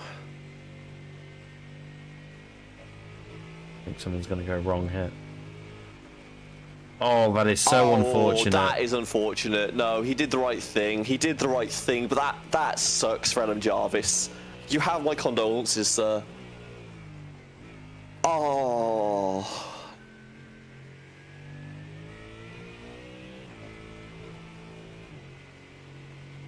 That is the physical manifestation of depression right there. Oh, Kiko Lassalle's gone backwards into the barrier at turn 12. Oh. I feel so bad for Adam Jarvis now. Yeah, we're seeing if race control. I think race control are going to take a look at it. If they want to clear that back flag, what's going to happen to Kiko here? Wait, on the puddle on the exit. Yeah. Yeah, no, there's a puddle there. That'll definitely do it. Braking on there. It's just car's just really not going to like that. Going to rejoin safely, but it's so difficult. That's it. That's a slightly risky one, but given the way the racing lines, I would say that's mostly acceptable. I wouldn't have done it, but fair enough. And what's Watson it having put a working? lot of counter steer in this thing. Oh, okay. It's not actually bad on the zoomed in. We're still pretty deep yellow territory, but if I just update the weather radar for you. This is my race. I'm going to the snipping tool every now and then just to get a screenshot of the weather pattern as it comes in. The red has mostly dissipated as it comes around the track, fortunately, so I'm not actually getting that bad rain, but don't get me wrong, that bad rain is still a very dark shade of yellow. Like, I've not had enough to drink and I've gone to pee sort of yellow.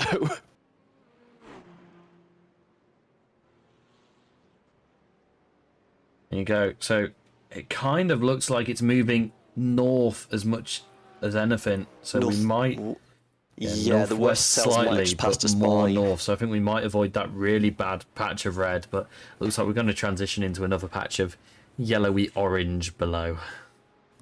Christoph Steiler has moved up into P2, but I tell you what, 40 minutes into the race, he's not pitted. Mega effort there from Steiler. Is this the legendary no stopper? I was saying he was going like really slow earlier. Maybe he just wasn't using any fuel. If he can make this work on no stops, it would be absolutely incredible. I think it would be very difficult. Surely it's not possible. Surely, because you'd have to go 25 minutes on a normal fuel tank. You're telling me he's saving over twice the amount of fuel per lap as a normal race? That is obscene to me. I think he's definitely on the Giga Save strategy. I don't know if it's the efficient one.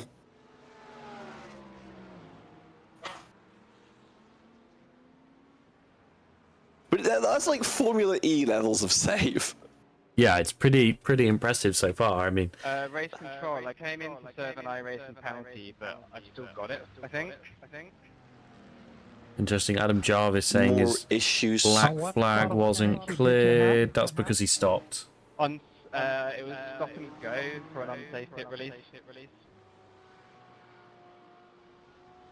Misfortune from Jarvis says, Volmers has gone wide on the exit. Albert Cream has crashed. What's happened there? Looking very wide, but that's fairly dry part of the track. It shouldn't be too bad here.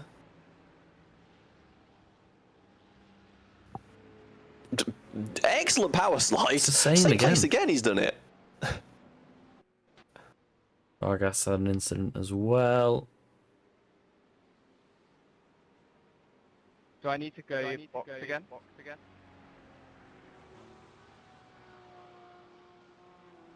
Loses the rear.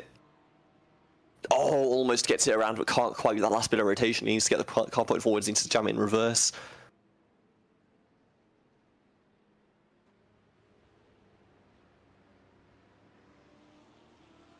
That's cleared, Adam.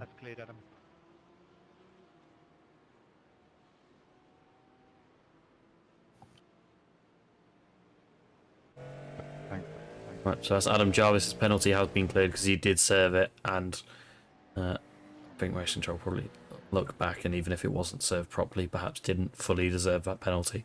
He was just if he came through, at least if he came through the pit lane, that's more than he should have done for what like the incident was. You know, it is a rough deal for him. I do feel, but like, Hey, what though? Still 3 seconds ahead of Vincarevski's, so they still made it work even with that drive-through. And I don't believe it. I think we've somehow managed to split the red rain. If I get another screenshot going, you'll see it's like the cells are like either side of the track. It's not got past yellow on the track. It's still, like, don't get me wrong, it's still bad rain. I would not want to drive this, but it's not torrential.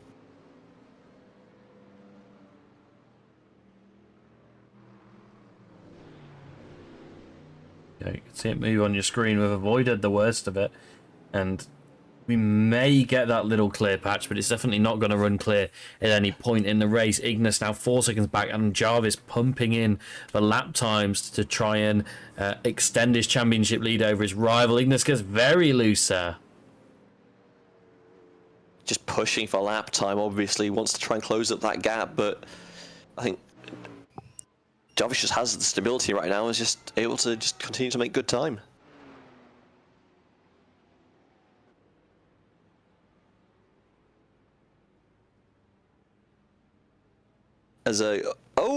Vargas hits the wall hard. Turn 10.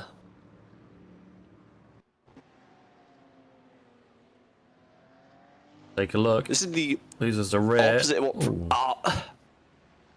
it's what Preem was doing all race, but unfortunately Vargas not able to quite hold onto the car as well, and just He's got another black flag. It's another drive-through to serve for incident point limit.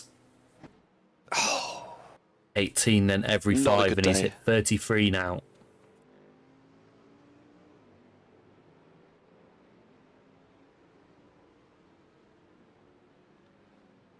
served 3 drive-throughs. This will be his 4th, I believe. Ignis trying to hunt down the car ahead. He's flashing his lights. Not quite sure who's currently chasing directly. He's got the car, I believe. I didn't car get in front of him that he'll want cleared out of the way. Go on board and see just how treacherous it is in the Porsche. August clears his black flag as he says it. As Matteo gets out of the way. Oh, Watson spins. That is a bad spin for the 291.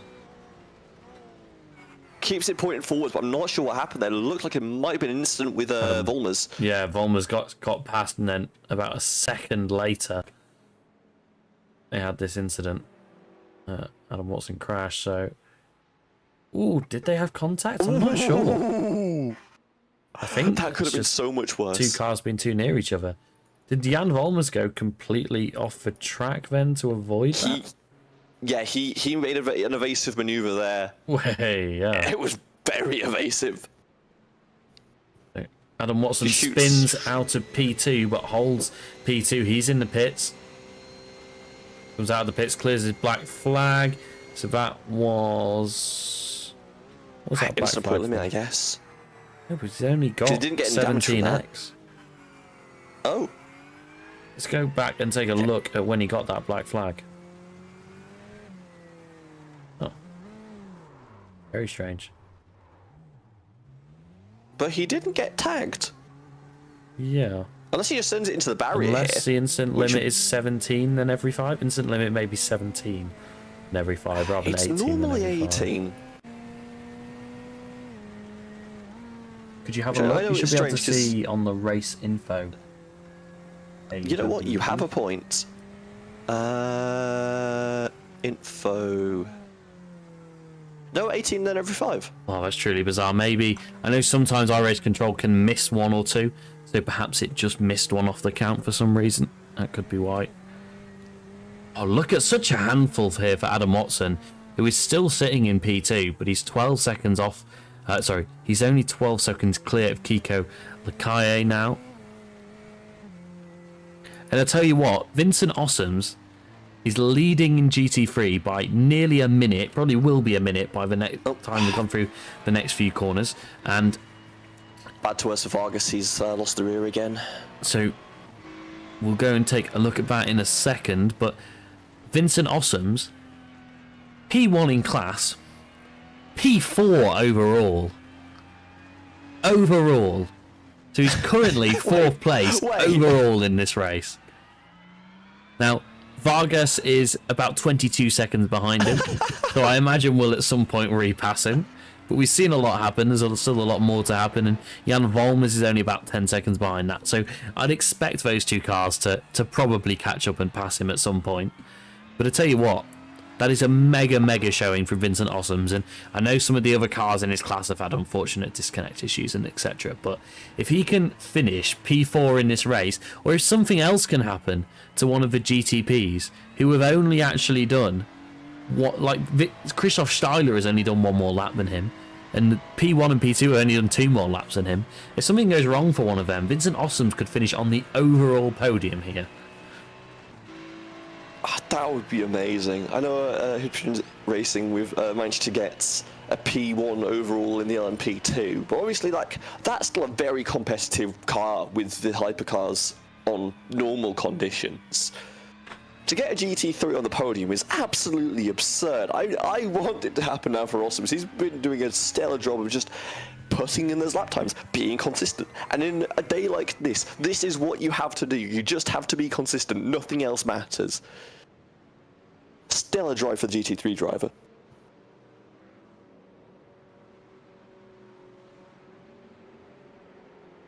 Ignis falling off. Has fallen off Jarvis quite significantly now. 9 seconds the gap, and building, I would have to say.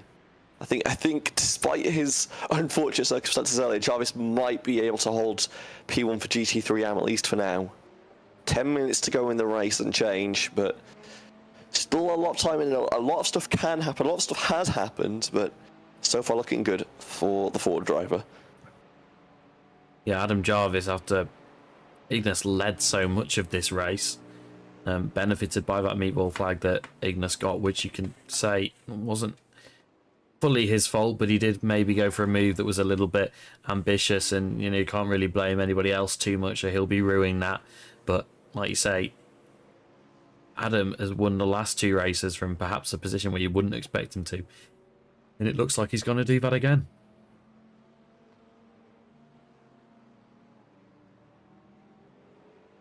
Jan Volmers is shaking up for a move here, or P4 in class. Vargas has just had a string of issues. Oh, there's another one. After all that, that is not a commentator's curse. That is like the opposite. I don't know what the opposite of a curse is. I also don't want to call it a commentator's blessing, because I did just spin the man out verbally. However, I don't think you can take the blame for that one. I think if he hadn't had a spin all race and you said that, and then he had a spin, you can maybe blame him for that. Adam Watson's had another incident. Let's take a look.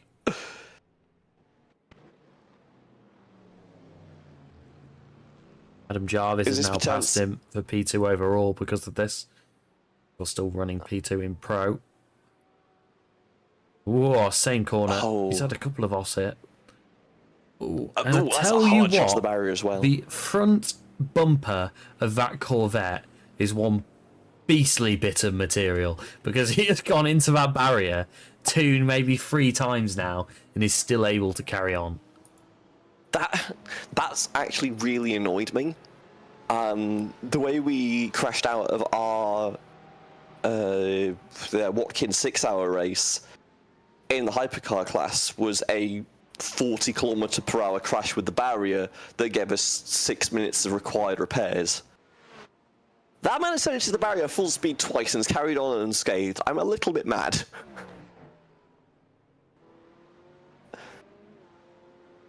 Different conditions, I guess. Morpy looking for a move here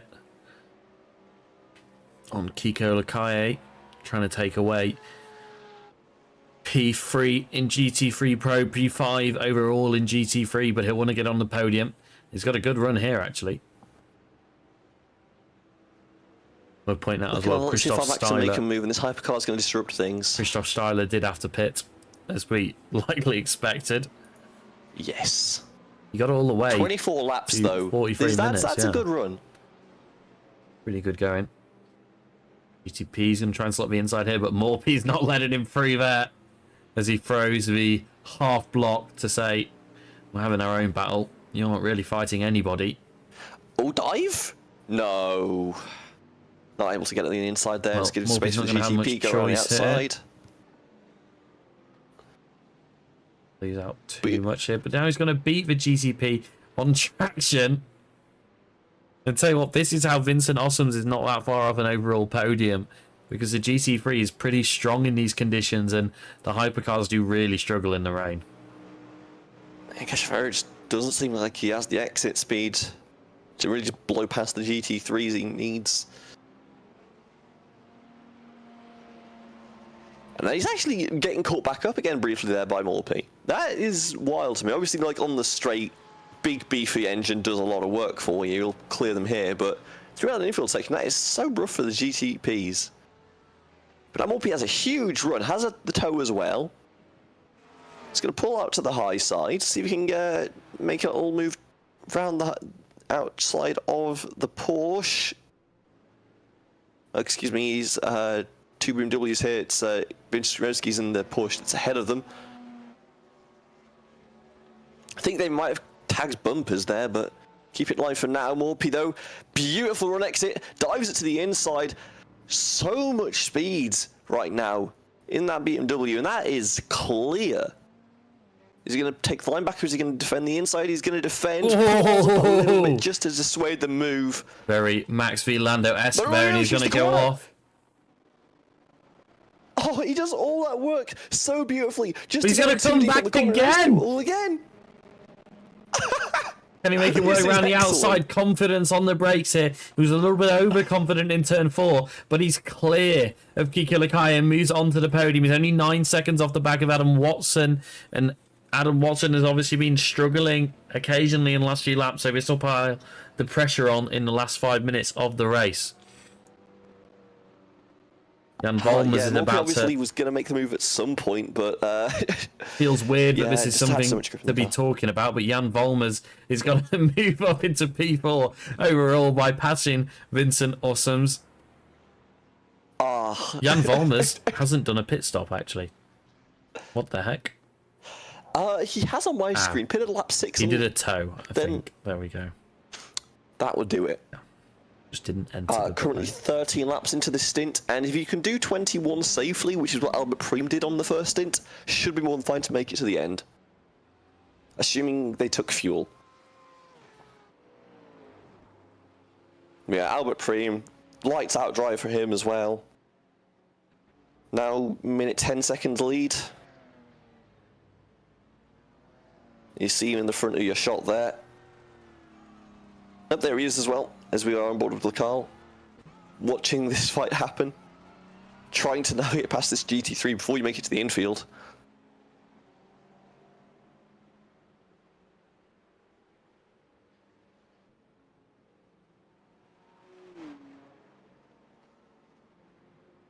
I will update the rain, but at this point I think we are just in the dregs of the yellow, and that's where it's going to be to the end of the race.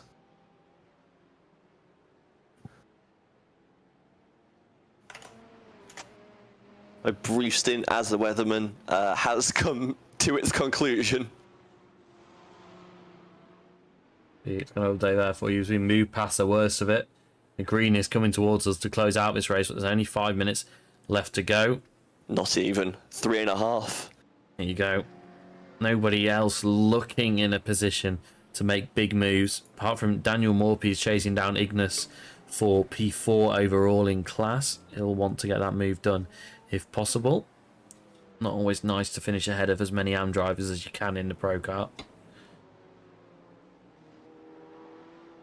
Trying to find the last between them. They're fairly close on lap time for now, so it's going to be a hard move for Morphy, but again, we've seen some wild things happen this race. Maybe a chance for one more incident.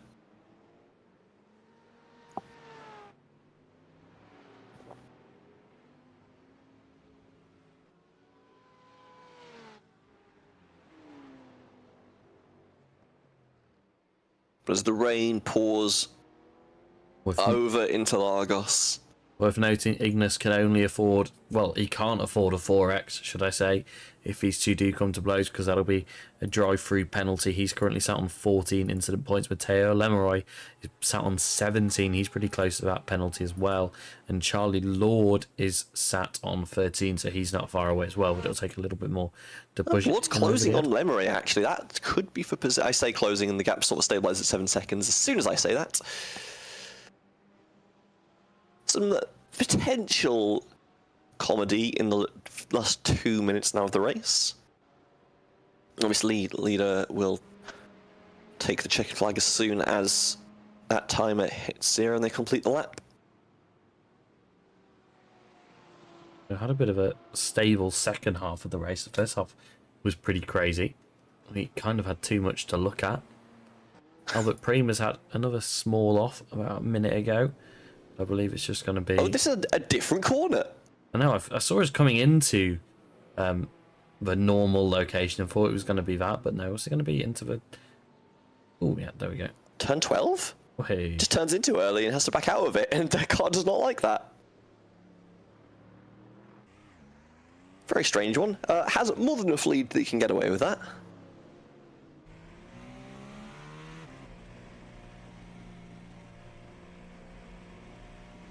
Morpy's on the back bumper of Vincherevsky's, actually.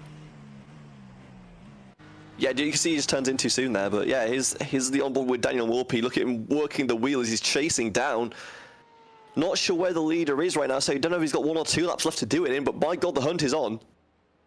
Yeah, he's going to go for a move. It's just Pride. That's a white flag we saw being waved there. So this is going to be the last opportunity. Best chance you'd have to say would be into turn 4. We've seen Morpy make it work through turn 5 and turn 6, though. So I think we will see him try and make the move. You can see how just more comfortably he's taking all of the curbs going through the S's there. It's going to close up the gap significantly. Just chasing in that spray, trying to get some extra take the wet line, get some extra temp down on those tyres, keep them under check a little bit perhaps, although I'm not sure that's a massive concern in these conditions. Now on the front facing camera you can just see all the spray that's kicked up so hard to find your braking point in these conditions. Race control has called the white flag. Ignis is off. Oh, keeps it just on the road, but really wide through there as he goes over the puddles. Morphy will smell blood, and he's going to try and go around the outside. He's made this move work before. Can he find the presence? Ah, he's there. Is he? No. Ignis has a drive off the corner.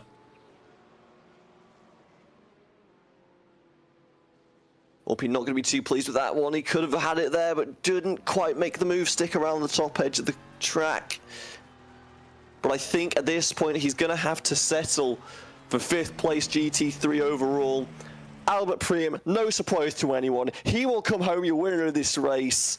But the fight's still on in GT3, excuse me. It's going to be a dash down to the line, but I think with that GTP sliding through, that's going to end that battle. Morphy having to settle behind Vincherevsky's. It won't make a difference overall. It would have been nice for him for pride, but the points will stay the same. It's going to give Vincent Ossoms the win in GT3 Pro, and he's going to finish P5 overall after all of that. Mega effort.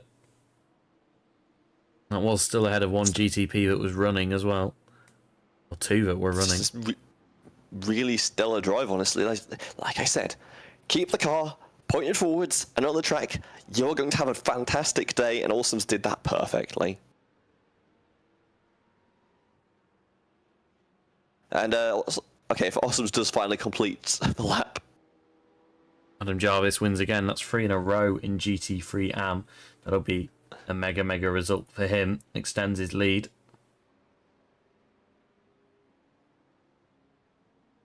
Will be giving the blinkers before towing the car. But yeah, that is from what is a very windswept and very thoroughly soaked Interlagos. That has been a race for the evening.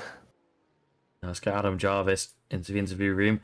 Adam, it didn't look like it was going to go your way in the first half of the race, but you closed it off now, and that's 3 wins in a row. Congratulations. How did you make it work in those what were very tricky conditions at times? Sorry, I didn't hear the first bit of that. Sorry, I was just saying that it didn't look like it was going to go your way in the first half of the race, but you managed to make it work, coming from second once again to win the race, and that's 3 in a row. What was it like driving in those very tricky conditions? It was tough. There was a couple of times where I nearly lost it, and I thought it was going to be race over. I also got a black flag coming out of the pits that I had to come back in and clear it, and it didn't get cleared, so I need to see what happened there, because maybe I need to have that penalty reinstated. Let's see. But yeah, it was tough. But yeah, just fuel saved, lifted and coasted for the most of it, and did it in one stop. Yeah, we saw you were very unlucky with the black flag from leaving the pit lane as well, so I'm sure race control will consider that when they look. I just saw Adam apologised. I think I reacted to coming out the pits and took action to avoid something, and yeah. I think from our side it looked like you absolutely made the right move to not plough straight into another car for the sake of fulfilling a regulation, so... Well black flag or have an accident, not sure, but probably avoid the accident is the right thing to do. Yeah, exactly. Yeah. So congratulations on another win, and we'll see you back in, I think, is it 2 weeks time, 3 weeks time for the next round. Thank you very much. 3 weeks, I believe. But yeah, good race once again. Cheers. All right, I believe that's the only driver we've got for interview today. So let's just quickly go through the results. We'll go through GTP first. Not really sure what there is to look through. Ignore those times. This is qualifying. That is qualifying. I was about to say no one finished that close in the race. So Albert Prim was your winner overall. He won by 1 minute and 33 seconds to Sergio Sanchez. I can't even pronounce that name, so I'm not going to try. Over Sergio Sanchez by 1 minute and 33. Christoph Steiler was then 1 lap down. Jan Volmers 2 laps down. Alejandro Vargas also 2 laps down. That was the closest battle that we had towards the end. Daniel Reneke was 4 laps down, and Mohamed Calambo and Quinton Verdonk will not score points in this race due to not completing the full race distance. Let's go through GT3 Pro. So Vincent Ossoms won overall, and he finished 5th overall as well. So mega showing from him. That was winning by over a lap to Adam Jarvis, Daniel Morphy, Kiko Lacalle, Fabio Ponta, Luigi Nespolini, Daniel Maggioni, Davide Favaro, Mattia Ubertali, and AJ Marston close off your results, but obviously not all of them will score points as well. But I do believe that Race Control are going to look and see if we if we had some disconnection issues which caused some of that. Let's drag some other of our drivers in here to interview them. Albert, congratulations, winning by 1.5 minutes. That was pretty mega, especially after a small mistake on lap 1 as well.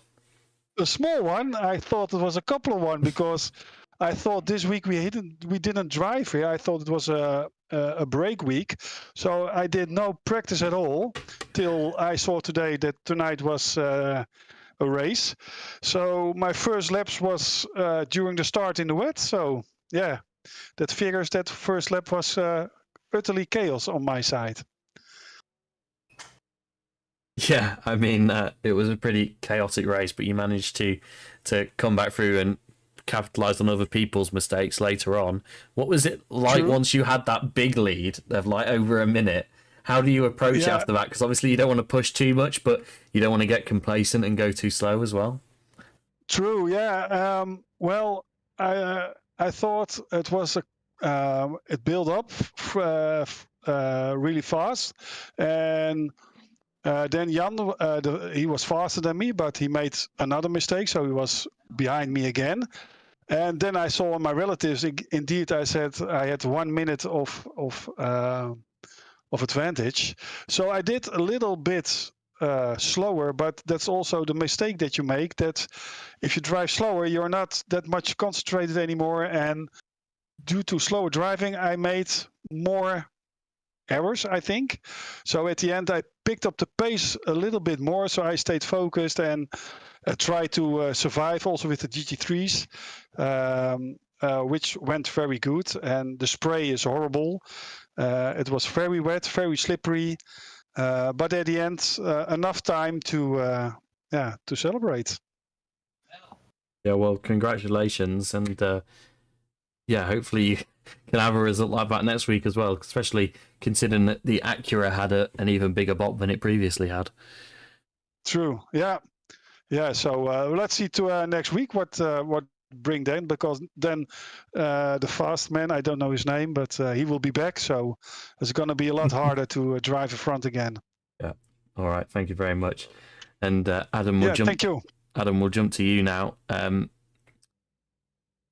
P2 overall, but I think considering that there were a couple of offs and incidents throughout the race, you'll probably take that. I'll definitely take that. Coming into the race, I didn't even know the Corvette was good in the wet, so it was one of those. I just got a new wheelbase this morning, so that's currently being first tried out as well. So I was like, this could be fun. Get on the wet. I don't think I had many laps without a damaged front end. Yeah, I mean, I don't think you did. You hit the wall. I think is it this. You know what I mean, like the final corner before the straight, I think a couple of times. And the Corvette front end seemed pretty strong, which was good to see. But driving in the wet around Interlagos, and it was very wet at times, with a new wheelbase must have been pretty scary. It's like trying to get used to now with direct drives. Definitely something to get used to. I bounced off the wall as well at the exit of turn 3 on lap 2, so I had probably 3 laps without damage. Yeah. In total, the whole race. Yeah, I mean it's not the ideal way to run the race, but I mean it worked in the end.